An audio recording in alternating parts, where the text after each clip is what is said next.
ചായ കുടിക്കാൻ വേണ്ടി മാത്രം ചായ കുടിക്കാൻ അദ്ദേഹത്തിന്റെ വീട് ചായപ്പീടിയാണ്.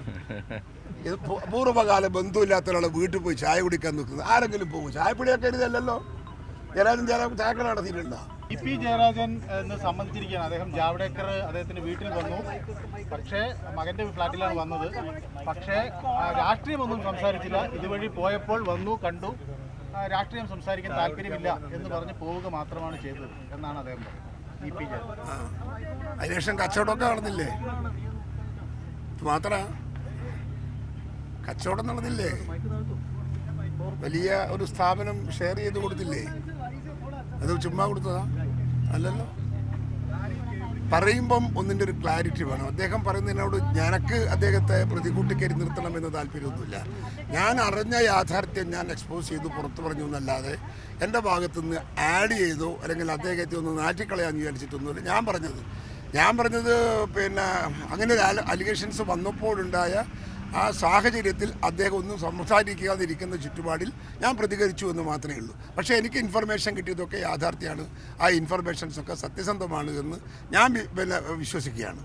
അതിന് എന്ത് പ്രശ്നം ഉണ്ടായാലും നിയമ നടപടി എടുക്കുമെന്നാണ് പറഞ്ഞിട്ടുള്ളത്. അല്ലെങ്കിൽ ഒരു പ്രശ്നമില്ല, നിയമ നടപടി എടുത്തോട്ടെ. അദ്ദേഹം തന്നെ പറഞ്ഞല്ലോ, കണ്ടു വന്നു എന്നൊക്കെ പറഞ്ഞല്ലോ. അതിൻ്റെ അപ്പുറത്തല്ലേ നിയമമുള്ളൂ, കുഴപ്പമൊന്നുമില്ല. പി ജയരാജൻ ഇന്നലെ പറഞ്ഞത് താങ്കൾ സ്ഥിരം കഴിക്കുന്ന മരുന്ന് കഴിക്കാത്തതാണ് തനിക്കെതിരെ. അതെ, മരുന്ന് കഴിക്കാത്തത് കൊണ്ട് ഞാനല്ല കിടക്കുന്നത് അദ്ദേഹം സ്ഥിരമായിട്ട് ഇപ്പോൾ കിടക്കുന്നത്. ഞാൻ എവിടെയും കിടക്കുന്നൊന്നുമില്ല. അപ്പം എനക്ക് അസുഖവും എനക്ക് മരുന്നൊന്നുമില്ല. മുഖ്യമന്ത്രി ജയരാജന് ചില കൂട്ടുകെട്ട് ദോഷമാണ്. അല്ല, അത് ഞങ്ങൾ പറഞ്ഞല്ലോ, CPM-ന്റെ നേതാവ് തന്നെ പറഞ്ഞല്ലേ. മുഖ്യമന്ത്രി, കേരളത്തിന്റെ മുഖ്യമന്ത്രിയല്ലേ പറഞ്ഞത്. സത്യത്തിൽ അതുതന്നെയാണ് അവർ തമ്മിലുള്ള തർക്കവും. ഇദ്ദേഹം പോകാൻ ആലോചിക്കുന്നത് അതിൻ്റെ അകത്തുള്ള ഈ പറയുന്ന എനിമിറ്റിയാണ്. മുഖ്യമന്ത്രിയും ഇവരും തമ്മിൽ എനിമിറ്റിയാണ്. പല കാര്യങ്ങളിലും ജയരാജനെ കൺസിഡർ ചെയ്തില്ല എന്ന കാര്യത്തിൽ അദ്ദേഹത്തിന് പരാതിയുണ്ട്. ആ പരാതി പാർട്ടിയുടെ ഫോറത്തിൽ പോലും പറഞ്ഞിരിക്കുന്നു. ആ പറഞ്ഞതിനൊന്നും പരിഹാരം ഉണ്ടായിട്ടില്ല. അതുകൊണ്ട് തന്നെ മായ്ച്ചു കളയാത്ത ഒരു പ്രതികാരം അദ്ദേഹത്തിന്റെ മനസ്സിലുണ്ട്. അതാണ് ഇതിന്റെയൊക്കെ അടിസ്ഥാന കാരണം. ഈ പ്രസ്താവന നടത്തിയതിന് പുറകെ ശോഭാ സുരേന്ദ്രൻ പോവില്ല എന്ന് മുഖ്യമന്ത്രി തന്നെ പറയുന്നു. പി ജയരാജനെ പോലെ BJP-യുടെ ഏറ്റുമുട്ടി വന്ന ഒരാള് BJP-യിലേക്ക് പോവില്ല എന്നാണ് മുഖ്യമന്ത്രി പറയുന്നത്. അങ്ങനെയല്ലാതെ ഒരു മുഖ്യമന്ത്രിക്ക് പറയാൻ സാധിക്കുമോ? ജയരാജൻ പോകുന്ന എങ്ങനെയാ പറയാ? അത് പറയുന്നത് ശരിയോ അല്ലല്ലോ. പോയാലും പോയില്ലെങ്കിലും അദ്ദേഹം അങ്ങനെ പറഞ്ഞത് ശരിയല്ലല്ലോ. അതൊരു കാഷ്വലായി അദ്ദേഹം പറയുന്ന ഒരു വാക്ക് എന്നതിനപ്പുറത്ത് അതിന് പറയുന്നൊന്നുമില്ല, പ്രാധാന്യമൊന്നുമില്ല.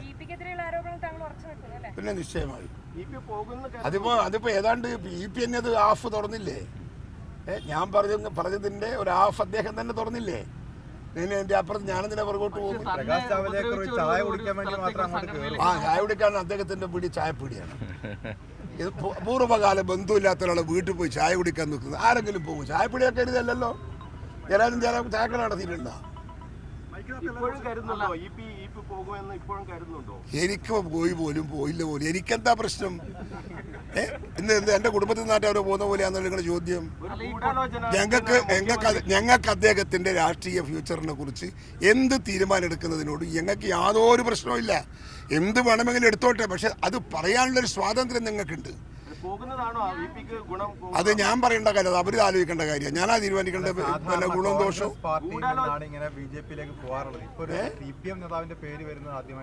അല്ല, അങ്ങനെയൊന്നുമല്ല. പലരും നേരത്തെ പോയിട്ടുണ്ട്. പക്ഷെ കണ്ണൂരിൽ നിന്നും കേരളത്തിൽ പോയിട്ടില്ല എന്ന് മാത്രം. ഒരുപാട് രാഷ്ട്രീയ പാർട്ടികളിൽ നിന്ന് BJP-യിലേക്ക് പാർട്ടി പോയിട്ടുണ്ട്. CPM-ൽ നിന്നും പോയിട്ടുണ്ട്, CPI-യിൽ നിന്നും പോയിട്ടുണ്ട്. അതൊക്കെ യാഥാർത്ഥ്യമാണ്.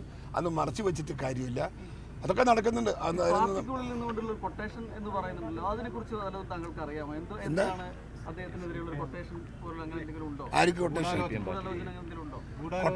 എന്തൊന്നും ഞാനതിനെ വിളിക്കുന്നില്ല. പക്ഷേ അദ്ദേഹത്തിനെ ഒതുക്കണം എന്ന് ഒരു വിഭാഗം അതിനകത്ത് നേരത്തെ ആലോചിക്കുന്നുണ്ട്. ആ ആലോചനയുടെ പ്രത്യാഘാതമാണ് അദ്ദേഹം ഇത്തിരി മാറി നിന്നതും മറ്റു കാര്യങ്ങളിലൊന്നും ഇടപെടാതെ നിൽക്കുന്നതൊക്കെ അതുകൊണ്ടാണ്. അല്ല, നന്ദകുമാർ അല്ലല്ലോ എൻ്റെ രാഷ്ട്രീയ നേതാവ്. നന്ദകുമാർ അല്ലല്ലോ. വായി തോന്നിയത് വിളിച്ചു പറയുന്നത് നന്ദകുമാറിനെ പുറത്തെടുത്ത് എൻ്റെ വാക്കെടുത്തിട്ട് എന്നെ കമ്പയർ ചെയ്യാൻ പാടില്ല.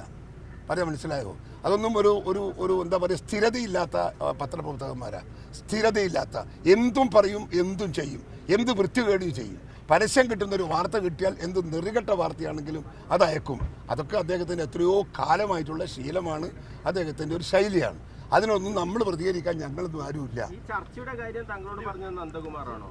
നന്ദകുമാറാണോ? അല്ല, അതങ്ങനെ ഞാൻ ക്ലിയർ ചെയ്യുന്നില്ല. എനിക്കത് ഓപ്പൺ ചെയ്യാൻ മനസ്സിലായി. മുഖ്യമന്ത്രി ഇന്ന് പറഞ്ഞത് ഈ തെരഞ്ഞെടുപ്പിന് തൊട്ട് മുമ്പ് ഈ കാര്യങ്ങളൊക്കെ പറയുന്നത് ഒരു ഗൂഢാലോചനയുടെ ഭാഗമാണ്. അതിന്റെ ഭാഗമായി ഒരു ഗൂഢാലോചന നടത്തിയാണ് ഈ കാര്യങ്ങളൊക്കെ ഗൂഢാലോചന നടത്തിയിട്ട് നമ്മൾ സാമ്രാജ്യം നമ്മൾ വെട്ടിപ്പിടിക്കുക. എന്തെന്നാ ഗൂഢാലോചന നടത്തേണ്ട ഈ കാര്യത്തിൽ? ഇതൊക്കെ സ്വാഭാവികമായി കേരളത്തിലൊക്കെ നടക്കുന്ന രാഷ്ട്രീയത്തിൻ്റെ അകത്ത് ഒരു ഭാഗം. അത് അതിൻ്റെ ഭാഗമായിട്ടങ്ങ് പോകുക എന്നല്ലാതെ ഇതിൽ വലിയ ആന കാര്യമൊന്നും നമ്മൾ കാണുന്നില്ല. ജയരാജൻ പോയില്ല പോലും ഞങ്ങൾക്കതൊരു പ്രശ്നമല്ല.